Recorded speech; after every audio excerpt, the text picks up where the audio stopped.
Okay. Hello, and welcome to the Second Great Depression video series. The Second Great Depression video series tells us on how to cope with the Second Great Depression. The Second Great Depression started in 2007, and allegedly, just like the First Great Depression, the 1930s, will not end until 10 years later, which is 2017.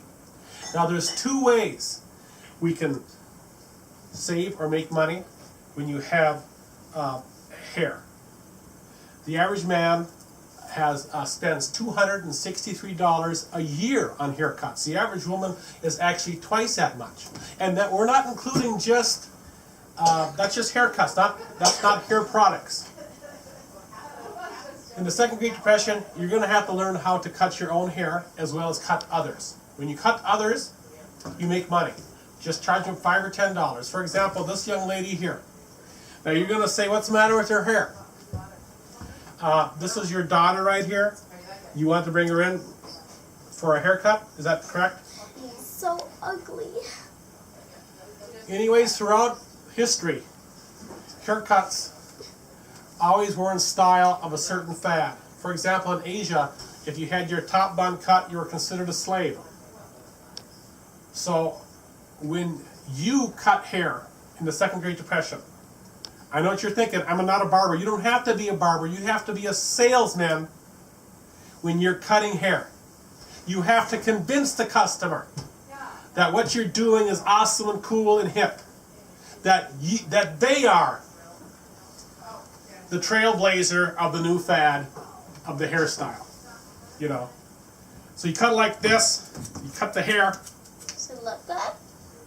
No, not really. Oh, this, and when they say that, when there's negative criticism, just say, oh, in France they're having this style. This is really in vogue and this is really cool. Always invoke a place that you haven't a clue about. So if you've never been to France or don't know going to France, so basically I'm just cutting this hair like it was a horse. I have no skill whatsoever in barbery, but I have a skill in salesmanship and how to convince the customer, a basic herd animal, to accept the hairstyle that they are receiving. If they say something negative, like, say something negative about the haircut, Mother Ivy. It looks ugly. When they say it looks ugly, convince them, no, it does not look ugly. This is very beautiful. This is the style, this is the fad that is going to make this person go to the road of success. See, throughout mankind, we all have these fads. We have different hairs. When I grew up in the 80s, it was these puffy perm hairs. Oh, you were so cool if you had a puffy perm hair. And then in the 90s, they kind of turned to the shorter haircuts. I always suggest, this is what I call the bongo. The bongo haircut is basically you're cutting the hair on the top of the head. Does it look okay, Mom? It looks better. Will it turn out all right? Yeah. When the mother says it looks better, it's okay, that's when to stop. That's when to ask for your money. That'd be $5, please. I don't have $5. But your mother does. Your mother does.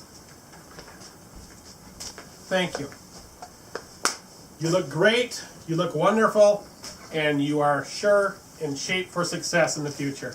How do you feel, young lady? I feel confident.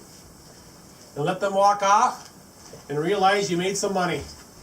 In the Second Great Depression, Honey. we must do a lot of crazy stuff. And I know this might sound, you're going to ask, why did she need a haircut in the first place? But that's what with people, they always think that they need something to be told what to do. They're never confident in their own hairstyle. And that's where you make the money.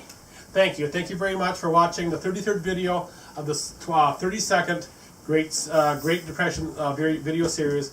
And wait on for our next one on how to sell flies without